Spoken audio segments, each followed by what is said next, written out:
join us in the live this evening with Dr. Jim Delisle. We're so excited to have Jim join us tonight. I want to remind you that you can access last week's and all prior weeks' conversations with CAGT on our website at coloradogifted.org.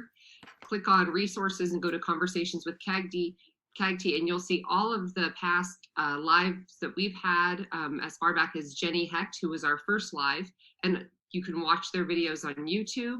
And any other resources they might have shared with us will have linked there as well. Again, that's coloradogifted.org.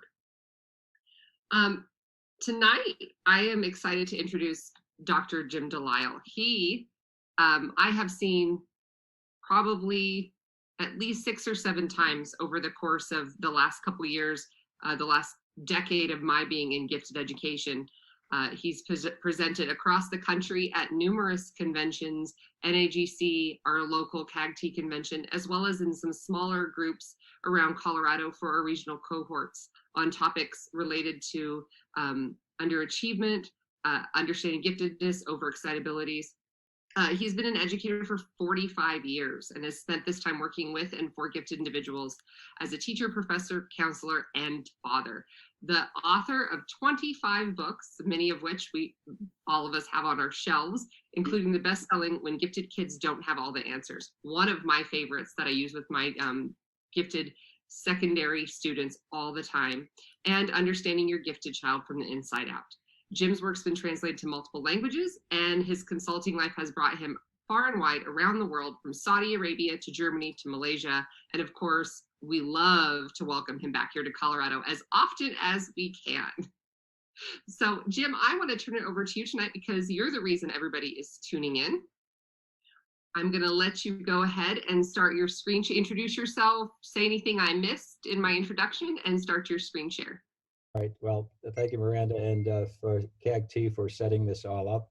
I'm greeting you all from Washington, D.C. Like many of you, this has been a very different few months, both as educators and as parents, grandparents, whatever. And I happen to be all 3 of those things. Right now, if you hear any banging on the wall, it's not someone hammering, it's my 20-month-old grandson in the bathtub. So if you hear some strange noises coming on, that's kind of what it is. But they've been together with us. It's been great in a sense. For 4.5 months now, we've been together with our son, his wife, and little Wyatt. And that's just been a joy. We never, since we live so far apart, would have had this opportunity to do it. So if good can come out of bad, this certainly is one example of that. And I hope the same is true for you, for your kids, those you teach, those you have at home, anyone you care about, that this is as difficult a time as it is, that you find some joy and some optimism in what's going on. So I'm going to start my screen share. So it might take just a minute or so here. Hear the banging that I talked about? All right, and I'm going to read something. I know I have 20 minutes, and I've been told that's kind of the max that you do for this, and that's fine with me. I actually wrote something that I'll read as a text rather than be extemporaneous here, and I hope it doesn't sound too much like a speech, but parts of it might. I titled it There and Back Again, and let me tell you why I did that. A few months ago, the editor of Tempo, which is the quarterly magazine published by the Texas Association for Gifted and Talented, they asked me if I'd write an article for the last print edition of their publication.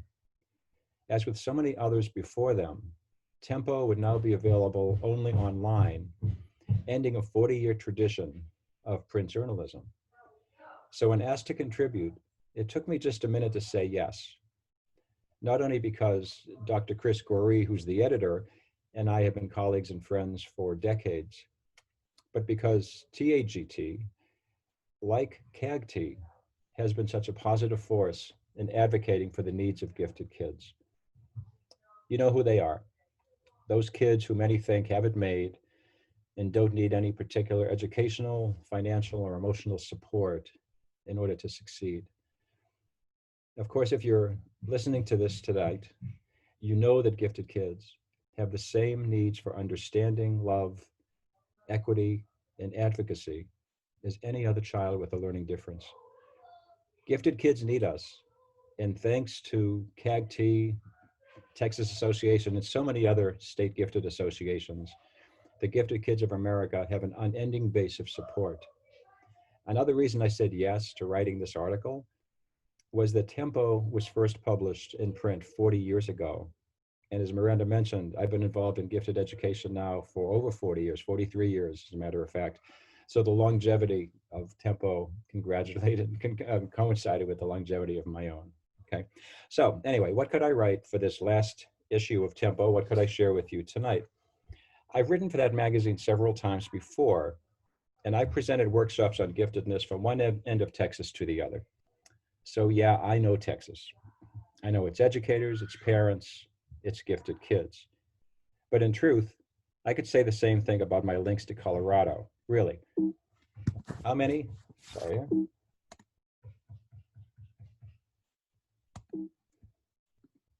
There we go. All right. Sorry about that. But how many gifted consultants can say they've spoken in Colorado as far east as Brush, as far west as Grand Junction, as far north as Fort Collins, and as far south as La Junta? Colorado, you've been good to me. But anyway, I digress. So back to my talk for tonight. I decided then, rather than talk about what the future holds for gifted kids and all those who advocate for them, I thought I'd write something more reflective and talk about something more reflective, to consider what I've learned about and from gifted kids in the 43 years I've worked on their behalf. Thanks to all of you involved in understanding, parenting, educating gifted kids, as well as having met thousands of gifted and talented teens worldwide, I have gained many lessons I shall never forget. And tonight I'd like to share 3 of them with you. Here's the first one: that giftedness is not something you do, it's someone you are. For most of my 43 years working with and for gifted kids, there has been tension in our field. We can't seem to agree on how to properly identify giftedness, how to serve gifted kids when we find them, or even whether to consider gifted kids who test well but get low grades in school as being gifted at all, as some would argue that you need to prove you are gifted by acting that way. For clarity on these issues, I have returned time and time again to the knowledge, wisdom, and experience of one individual, Annemarie Roeper. Though we are not related, I long ago adopted Annemarie as I called her, my gifted grandmother. I met her in 1979, just as I was beginning my career in this field and getting to know the intricacies of giftedness. The headmistress of the lower school at the Roeper School, which she and her husband George founded in 1941 in suburban Detroit, Annemarie understood the importance of social emotional learning and whole child education long before they became buzzwords among today's educators. I visited the Roeper School frequently, and I served on its board of trustees for 7 years, each time benefiting from conversations with George and her husband, with Annemarie, and her husband George.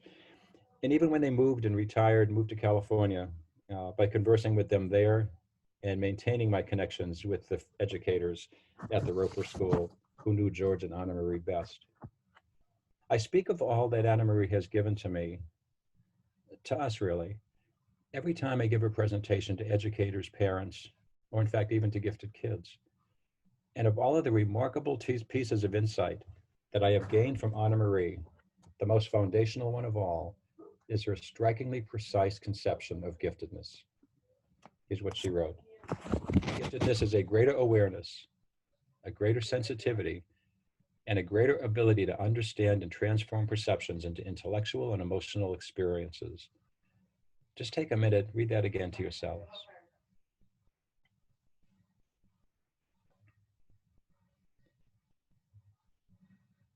All this tension that I mentioned that has engulfed our field and still does about who is gifted and who is not, I follow the advice of my gifted grandmother, believing now more than ever that her conception of giftedness is the most accurate one of all. Giftedness is not something you do, it is someone you are. Low achieving students can be gifted, and high achieving scholars can be just smart test takers. We do a disservice to gifted kids everywhere when we use the term gifted education instead of gifted child education, because it is not the curriculum or the instruction that is gifted, but the child who is receiving it. Annemarie died in 2012, yet her legacy is eternal thanks to her many publications. If you truly care about the gifted children in your care, get to know the work of my gifted grandmother, Annemarie Roeper. Your life and the lives of the gifted individuals you know will be enriched greatly. My second point is this, probably as pointed now as it's ever been. Serving gifted children is not elitist. My first two university degrees are in special education for children with disabilities, and my first job as a teacher was working with students with cognitive delays. No one ever questioned why children with cognitive delays both deserved and required an education that took those delays into account. No one ever thought that my classroom instructions were giving my students special treatment. And certainly, no one ever said that by teaching my students at their expressed instructional level, I was practicing elitism. Then I became a teacher of gifted kids, and everything changed. My teaching colleagues often resented that I was taking the so-called best students from their classrooms to serve them in my one-day-a-week pull-out program. When budget cuts came, services to gifted students were often threatened, as the general perception was that gifted services were a luxury, not a necessity. And more than a few school board members and school administrators thought that serving gifted kids was a new form of segregation, a way to separate the intellectual chaff from the intellectual wheat. Indeed, I was labeled an elitist for simply wanting to do what I had done for my students with cognitive delays, instruct them at levels that were commensurate with their abilities. In 2001, I wrote an article titled In Praise of Elitism that was reprinted in 2003 in one of my books called Barefoot Irreverence, a collection of writings on gifted child education. I reread that article recently, finding its message as relevant now as it was then. Here's an excerpt. Elitist? You bet I am, because I believe in the sanctity of human differences, in the reality that an IQ of 145 does earmark you as different at age 10 from your fourth grade classmates in some important but unseen ways. Elitist? You bet I am, if it means taking a child aside and emphasizing that giftedness is a lifelong quality that does not go away when the school years end. Elitist? You bet I am. And it has nothing to do with social or economic or racial classes, but instead is simply an indication that abilities, intellectual and emotional, differ among and between people. Always have, always will. Elitist? You bet I am. For if gifted students need a foot soldier to explain to others that they may be different from average students academically and emotionally, as our children with cognitive delays, then I will be their man. In many ways, it is not easy being a gifted child. How could it be, when even educated adults who should know better dismiss your learning needs as unimportant? Oh, excuse me. Deb. Sorry, little kid. Likewise, it is not easy being an advocate for gifted kids, as you are, as the specter of elitism pervades many conversations when, as a parent or teacher, you express support for gifted children. Given this public reaction to serving gifted kids in schools, which can range from ambivalence to animosity, it is no surprise that educators of gifted kids need to support each other now like never before. No educators should ever have to defend the job they are doing on behalf of the children they are serving. Yet those teachers and coordinators of gifted kids have to do it all the time. Thank goodness for CAGT and organizations like it, where they keep our internal fire burning while others wish to extinguish our sparks. Call me an elitist if you wish, but I'll continue to do my job because I know the price gifted children will pay if I give up on them. So do you. My third point is follow your heart. The bulk of my career after receiving my PhD was as a professor of education at Kent State University. I was there for 25 years. I enjoyed my academic home, yet something was missing. Kids. How ironic. I went into education to affect the lives of children, yet the more college degrees I received, the fewer kids I saw. I needed a change. I needed to follow my heart. So in 1991, I left Kent State for a 1-year unpaid leave of absence. After interviewing for 3 classroom teaching jobs that I did not get, I was hired to teach 4th grade in a suburban Cleveland, Ohio school district. 5 of my 29 students were identified as gifted, but the rest were a mix of everything possible that humans can be. It didn't take me long to realize 2 things. First, this was not going to be a year off. And second, I didn't go back to the classroom. I went up to the classroom. I'd never worked so hard. I'd never felt so overwhelmed. And by school year's end, I knew that I could never again return to university teaching as my sole occupation. So I made an arrangement with my dean and the school district superintendent that I would work 1 day a week as the school's enrichment teacher, conducting large group lessons on creativity, critical thinking, and community service. 4 years later, I moved to a different school district where I spent 1 day a week for 10 years as a middle school teacher of gifted 7th and 8th graders. And today, even though I retired from Kent State 12 years ago, I've taught highly gifted 9th graders every month for 8 years at a public school in South Carolina designed expressly for them. Why tell you this? Because I believe a lot of individuals, perhaps individuals like you, working with gifted children need what I needed, a seismic shift in your day-to-day professional routine. If you are a gifted coordinator who sees gifted children only sporadically, change that up, even a little, by working directly with the kids who brought you into this field in the first place. If you are a university professor who teaches adults how to best serve gifted children in schools, get what may be a needed dose of reality by teaching math or writing occasionally to kids who don't care about your current research as much as they care if your classroom lessons are engaging.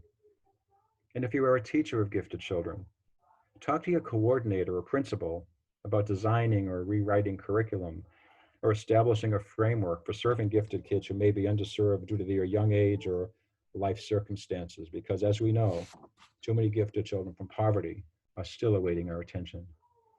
Such a job share option might enlighten you as much as it does the person who teaches the students while you are doing other stuff.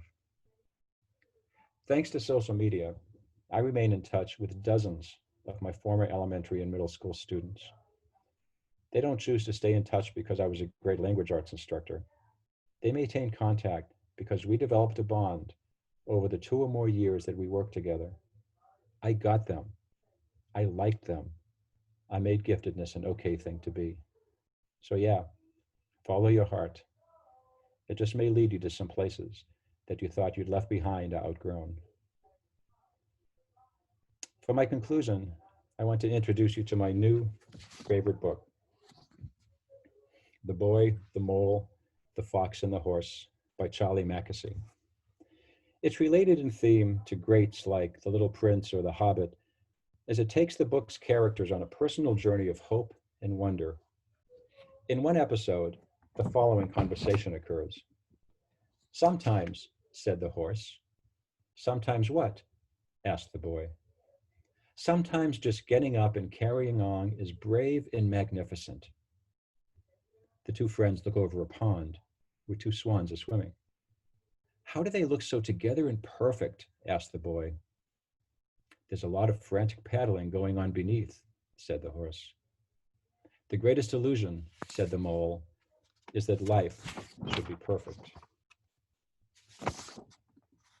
As I reflect back on my 4 decades plus of work with gifted kids and those who work on their behalf, and as I reread what I've composed here and spoken to you about them, I realize something. Even though I began this talk by stating that I wanted to use it to reflect on my past work, I have to wonder if my reflections portend as much for the future as they represent the past. Both yesterday and for tomorrow, you need to recognize gifted kids for who they are beyond their accomplishments. You need to appreciate that your advocacy efforts are worthwhile and necessary, despite criticism from others who might not respect gifted kids' needs as fully as you do. And you need to envision a future, your future, by retracing the steps that brought you into this field in the first place, and if necessary, by listening one more time to the horse in my new favorite book. When the big things feel out of control, focus on what you love right under your nose. So, to all the many parents, educators, counselors, and other advocates who have made such strong commitments to gifted children, whether you are new to our field or you are a long in the tooth guy like me, much gratitude is due you all. As I mentioned earlier, it's never easy to be an advocate for gifted children. And in this new and unexplored era of education that we are all now facing, your attention to the needs of gifted individuals will be more vital than ever. Thank you for this opportunity to address you from my faraway perch in Washington, D.C. You are all my heroes. Thank you. Thank you so much, Jim. That was much needed reflection on what we do and why we do it. I really appreciated that. Especially number 3, you mentioned I'm a gifted coordinator. When I am feeling like I've lost my purpose, I just go find some kids. Yeah, go spend a half hour, an hour with them, and it's totally revived. Yeah, we tear out our hair when we're with them, but then when we're not with them, we wonder why. Yes. Yeah, it's true.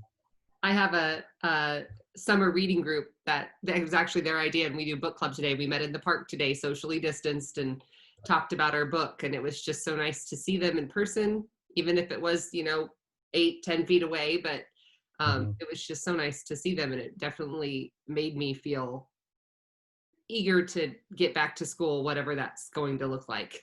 However that looks, I know it's.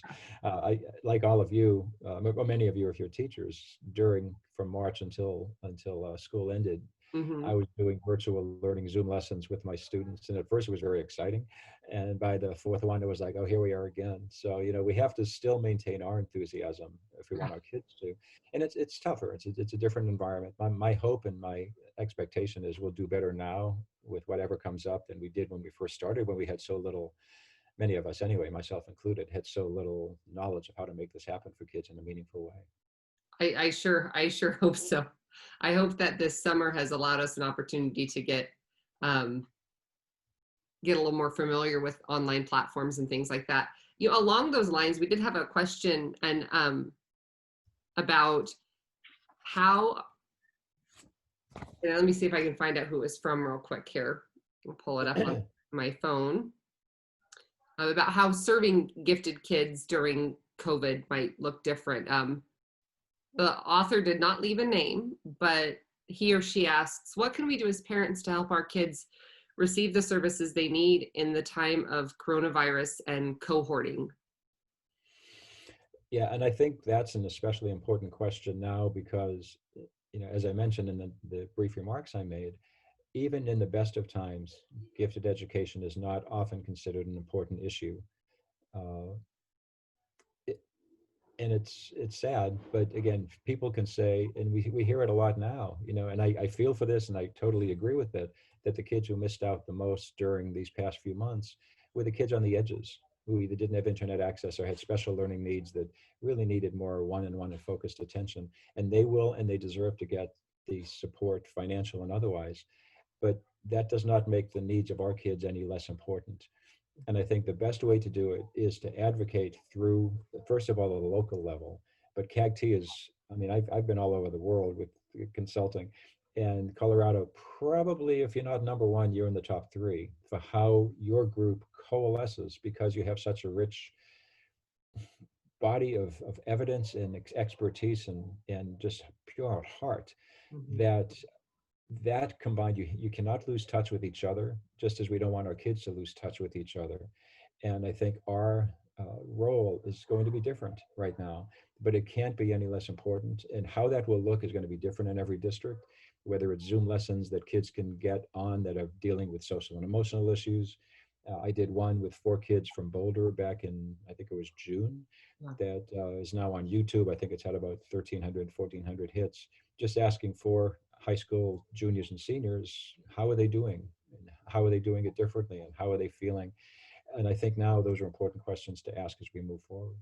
I wish I had a definitive answer, but I think the advocacy is probably the thing that has to take paramount importance to make sure that whatever kind of services our kids get, they get some. And I think this is also, and just my 2 cents here, I think this is also an opportunity for parents to advocate if they've thought about acceleration as an option for their child. I think that's an opportunity for parents to start advocating for that. It's still something that I think there's resistance on in education, despite all the research to the contrary, stating that it is an effective intervention on part of gifted kids. But I think there's a lot of unanswered questions, and I think you just have to, like you said, follow your heart and think about what is best for your kid, and try to seek out a solution that fits for your child. Yeah. And one thing to add to that, I've had a number of emails over the past few months from parents, especially parents of teenagers, who look like they might not even graduate to the next, get promoted to the next grade level because they were just totally slacking off and they were not getting their work done. And then when they finally did, 99% of the time, they got it all done in 2 days. They got 2 weeks, 2 months worth of work done in 2 days. So that brings up also the idea of how acceleration can not only be beneficial, but so much more doable in a virtual environment rather than a classroom-based environment. So I think you're right that there are options there that we might not even see now as being viable, that may have not been viable in the past, but maybe more viable now just due to the circumstances we're all living in. Yeah. Yep. I agree. We have to, I think this is a like a big shift in education right now. And I think it's an opportunity to maybe see some of those options and opportunities to create some change. So we have another question before I move on to one of the other ones that was submitted earlier. Cassie Graham is asking, how do we communicate to our schools that GT is important for these advanced learning kids during remote learning, and more than just a 20-minute call to chat with other GT students? So do you have any tips or advice on how we can emphasize the importance of gifted education and instruction during this time? The people who can do it the best are the kids themselves. Obviously not the youngest ones, not the 4 and 5 and 6-year-olds, but whether you're talking about school administrators, school board members, whatever, when kids start telling stories about education that impacted them in a positive way, and I'd stick to the positive as much as I could. We all grew up when we were, since little kids, like my grandson in the background at 20 months old, we all grew up listening to stories, and the stories had meaning, the stories had a purpose, sometimes they had a moral, but they had a lesson to teach. The best people to teach those lessons to adults are the kids who are getting the services or once had them and now don't. And I don't think that's, using the kids in a disadvantage. They want the education as much as we want it for them. They want something that's appropriate and meaningful.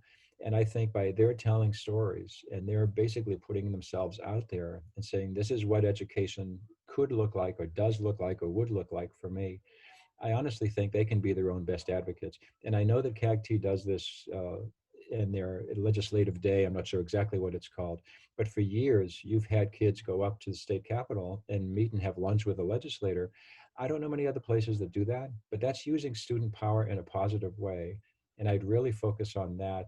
Again, with the very youngest of children, that's not possible. But again, that's where I think parents, you also have stories. Each parent of a gifted kid I know has stories of their kid learning something at a level and an age that they never expected them to do so, or being frustrated by having to, copy the letters of the alphabet when they're reading chapter books at home.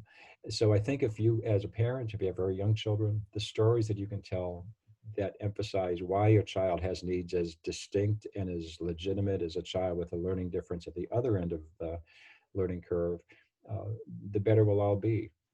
And again, go back to kids. They can tell their own stories better than we can tell the stories for them.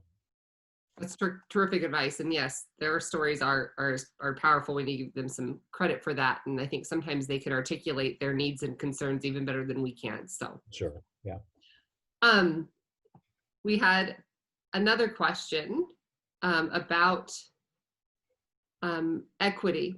And we know that this has been definitely in the forefront. What I should preface here is this has not just been something that's been in the forefront of gifted education's minds for the last 2 months. This has been something we've been working on for quite some time.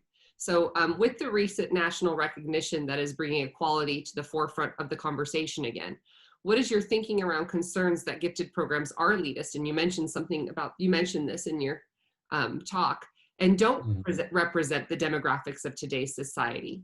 What can be done in the PR realm to showcase some of the progress that has been made, acknowledging we still have some distance to go, and better identification and programming so that gifted services are not eliminated at the stroke of a pen for being, quote, too white? Yeah, it's a vital question to ask. And as I said, I've been in this field for 43 years. To be honest, I've heard this question asked for 43 years. It just seems to have more relevance now for a variety of very important reasons. There's a few things I think about this, is that if you don't get services unless you're identified for them, at least in our educational system. And so I think it really has to start with how we find the abilities, the talents, whatever you want to call them, in kids who may not show them in typical ways. And the best places to look for that are communities that are pretty much self-contained in terms of their demographics, whether it's poverty or race or culture. And I'm thinking, for example, of a lot of the work I've done in border towns in Texas, which like Laredo and how do you say it? Las Floridas, I believe it is, Brownsville, where 90% or so of the students are of Hispanic origin. They're finding gifted kids all over the place. What are they doing that we're not looking at? And I think that's one of the places we have to go, is to find, and I hate to use the word homogeneous because I don't believe there is such a thing, but find where there's more common culture, common race, then they're doing a good job of locating those talents and gifts and looking at what they do that we can then take and use in a more suburban or different environment, a more heterogeneous environment, if you will, because we are rightly criticized that we are too white.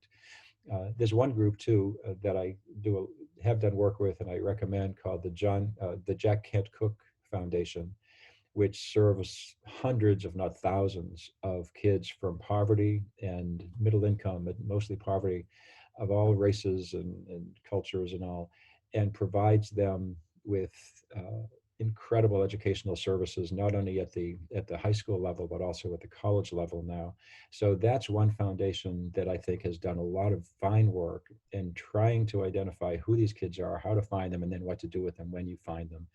But again, some of the same ideas that were put out 40 years ago have been brushed off and just put out there again. And I'm not sure that's going to do us any more good than it has in the past. Yeah, I think it's definitely something we are working on. I think, yes, I think the author of the question has a point that, we do need to make sure that we're transparent as educators and districts and states in how we are changing our methodologies in our identification process and in our program options. I think there's been a lot of discussion about including perspectives of students and people of color in gifted curriculum. Sure. And opening up more options for learning styles and those kind of things. But I think, yeah, advertising that and saying, hey, we're trying to do this. And then again, like you said, absolutely looking at what's working elsewhere and applying those principles to our practices. Terrific. It's an important question. It's a big one, and it'll be with us, I think, for a long time. It will. We have another question from Marissa Powell, and she asks, how can we support families of gifted children moving into this next uncertain school year? As educators, what tools can we offer families of gifted children? One of the things I've learned over, again, all these too many years, is that the best services for gifted kids exist in a community where not only are teachers and educators advocating for the needs of gifted kids, but the parents are as well. And not only while their kids are in programs, but after that too. Uh, Again, I'm come from a special ed background, and the reason that we first got services for kids with disabilities way back when in the 70s and 60s, 70s was because parents said, I'm not taking it anymore. You know, you are not putting my kid in the back of a room in a closet and just telling them to color. You are going to serve their needs. You are going to educate them. And I don't think parents of gifted kids have been that forthcoming as a group. And part of that is because so many times they've been told, just be lucky you have a smart kid. But I do think if it's done right, the parent advocacy would be the way to make this work for getting appropriate educational options. I don't have a crystal ball to say how it's going to work in different communities. I know that there are, tons of online resources that people are using that will hit some kids. They're more academically focused. I'm concerned more about the social and emotional needs of the kids, and that's a harder one to crack, to be honest. But we all know that when gifted kids get together, uh, the thing they like most about the gifted program is usually the other kids they're with. It's not the curriculum as much as it is the camaraderie, or what I call the communion. And I think that we have to find some way, and even if it's virtual, even if that's where we have to start things, don't let these kids get disassociated from those they've already made a relationship with, because that will be something that gets them through the darkest days, as well as for the parents. I think that's great advice.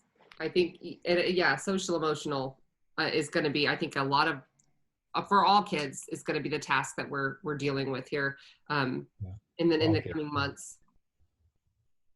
I actually, while we're waiting for maybe another question to pop in, I was thinking about, as I was getting prepared for this conversation tonight, I was thinking about, you came to Colorado and you spoke for our region, the Northern Colorado district, and you spoke to us about, and maybe this is on your resource page, if you have another slide here, you could share that, but it was your book about underachievement and gifted students.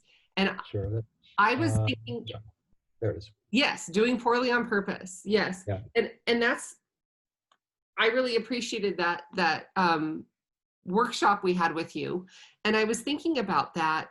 And you mentioned earlier about students who underachieve during online learning.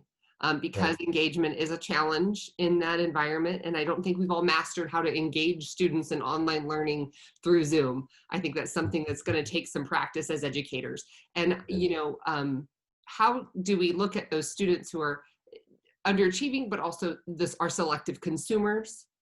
And how can we maybe meet the needs of some of our students who are, displaying some of those characteristics during possible online learning? Well, I think for many, it's kind of ironic in a way, because in my book, I do talk about the difference between underachievement, which to me is very much focused on self-concept that's low. It's the kids who just don't have enough confidence in themselves, and they don't do poorly in school because they want to. They do it because they just don't think they're smart enough. They don't have the confidence or whatever. I think most of the time we're talking about kids who are selective consumers, who just will look at something, and if they don't think it's good enough for them, they'll just say, why should I do this? This is crazy. And so they will work for a teacher, or they'll do curriculum that matters to them. And I think now is probably the best time we've ever had that we can engage those kids in ways that let them get out of the stuff that they already can prove they know in a very short order, to get on to learning stuff that maybe they know little about but want to know more. Many times over the past 3 decades, not many, enough, I've actually advocated that certain kids drop out of school because it was killing them inside. And I hate to do that as an educator, but if the school and everything that we tried did not work, sometimes that's the solution. And then back then, there weren't as many options as there are now. There are so many different options now with online sources, whether it's part-time, with hybrid, uh, with homeschooling. There's so many different options that we have that I think are applicable to kids who are selective consumers. They will work when it's meaningful to them, and when it's not meaningful, they just kind of give up. And it's going to be easier to do that with virtual learning, but I think it's also an opportunity to really pump up and ramp up our approaches to serving kids who may not like to show us what they know because they already know that they know it and they've shown us 10 times. Yes. And instead to do something that is more focused on their needs, focused on their interests. And again, I think in a virtual environment, we don't have 4 other kids uh, commanding your attention for that one particular time. I think that might be an option that we should look at. So I'm hoping my book offers some of those strategies in it, even though the book came out way before this all happened. But some of the strategies are sometimes just get out of the way, find out what the kids know, move on. Yeah. Hate to be so blunt, but sometimes that's what you have to be. Well, that's I think that's an excellent point too, to use the option for students to self-pace themselves and get through material at a faster pace, not do the repetition of some of the lessons and be able to move on and do some kind of self-selected project. That's a great idea. Anne asks, and this is kind of shifting gears really quickly here. And do you have that previous resource page that you had that had a couple other books on there that might actually pertain to this question? Understanding your gifted kid from the inside out is kind of what I was thinking of here, but it's also COVID specific, this question. Parents are asking CAGT how to connect their gifted how to connect to their gifted adolescents and teens now that they are feeling isolated and untethered, and maybe getting them to connect together, but also having those conversations with their teens about the isolation they might be feeling from just the social distancing and stuff, and the school closures through COVID. Yeah. One of the things that I've learned, I've worked with adolescents most of my life, is that sometimes what they need more than anything else is space. And they're getting a lot of it now, sometimes a little too much. I think what we need to do as parents, and I'm a parent of a grown-up gifted kid, but what I see with my own students, my own gifted kids I work with in South Carolina, that they tend to have a bond with 1, 2, 3 other kids that is really strong. And sometimes there's a teacher involved in that as well, just because they're in different clubs or whatever. I would say that instead of trying to get a whole cohort, to maybe find 1, 2, 3 buddies who could be more than buddies. They're just soulmates more than anything else, and have them connect, hopefully in person at some future time. But let them, I mean, I wouldn't force it on the kids, but if you're finding that they are isolated, starting with 1 or 2 other kids rather than a whole bevy might be just the way to start. We're all treading new water here, so I don't know that we all have answers to this. But again, maybe asking them also, how much space do you need? How much time do you need with others? How can I help? Should I get out of the way? I think just having conversations with kids and leaving those gates open, if you will, those communication gates open, is one of the best things we can do. And I love your suggestion of getting those small groups together. I think that's definitely a way for them to, and again, like you said, a lot of times it's not the curriculum that in those little pull-out things you do, it's being surrounded by other kids that are like-minded, and that can be so rejuvenating for them. Yeah, that's exactly it. Kind of an extension of that, Kristen asks about, and more concerned about their older gifted teens who are leaving for college campuses. They're going to go on campus, live in the dorms, but do all their courses online and be away from their families for their first year of their college experience. So they'll be isolated physically, at least at first, in substantive ways that are different than they might have experienced previously. I think that you kind of answered some of those questions, but if you have anything specific to, we're gifted our whole lives. So how could that transition specifically, how can we support our older students? Yeah. I don't, as I said, my son is now grown, but I wonder if he was in the position of going to college for his freshman year virtually, except he'd be living in a dorm, probably in a single room, the way most of them I think are going that way now, and not being able to have clubs and groups and, the typical stuff you do when you're in college. I don't know that I would actually be in favor of that. I'm not sure that, I think that's a lot to ask a kid, to go to school but not go to school, which is kind of what we're asking them to do. The gap years that are becoming so popular now, kind of by default, And I mean, a gap year is not a year off. A gap year is doing something else. And even though it's hard to kind of plan a month before school starts what that might be, uh, I would have a real serious, as they call important conversation with your rising college freshman, or even one who's going into another year but is not sure they want to be in that type of environment. If actually that's something that they'd like to do, or could they just try it for a semester? And if it doesn't work, we'll reevaluate at that point. Um, but I honestly would have concerns as a parent sending a kid to that type of environment where you're not going to be able to do your typical party scene, or if you are, it's going to be dangerous. There's not going to be a lot of sports that you can go to congregate for good times. It just seems like a Twilight Zone type of existence when you're saying take all your classes online, but then go back to your dorm and be by yourself. So I'm not sure that I'm finding that. I hate to be the downer here, but I'm just not sure that if it was my kid, I would want that to be the first option. So definitely, I think, all of us parents are making choices right now about our children's education that I don't think we ever had to consider before, Sure. At least not most of us. I mean, some people have to consider homeschool. A lot of our 2E parents who follow do homeschool their students, and they've had to make that decision before. But I think a lot of us who've never been in that position before are just now finding ourselves thinking, is this the path I want for my child? And I definitely see why you would have some reticence about doing that. And I think that would be isolating. If the student lives 10, 15 minutes from home, their college is 10, 15 minutes from Right. home, their college is 2 hours, 4 hours from home, and it's just not a quick trip. I could see wanting to reevaluate that. Yeah, distance is definitely a factor in that one. Yeah. And I don't see any other questions coming up right now. And so if you're a viewer right now, this is kind of your last chance to throw a question on here for Jim. I just have appreciated so much your resources, and so many of these books that you have up here on your resources page are ones that I've referenced repeatedly, especially Gifted Kids Don't Have All the Answers, and a couple of other books that I think I just go through every time I feel like I've got a group of kids that need some support in a specific area. I can usually find something in your book, and I can usually find something I can do with them to kind of get them talking about that and get them opening up about their needs or their frustrations or things that are going on in their lives. And so I've definitely appreciated so much the information that you've shared over the years in your writings. Thank you.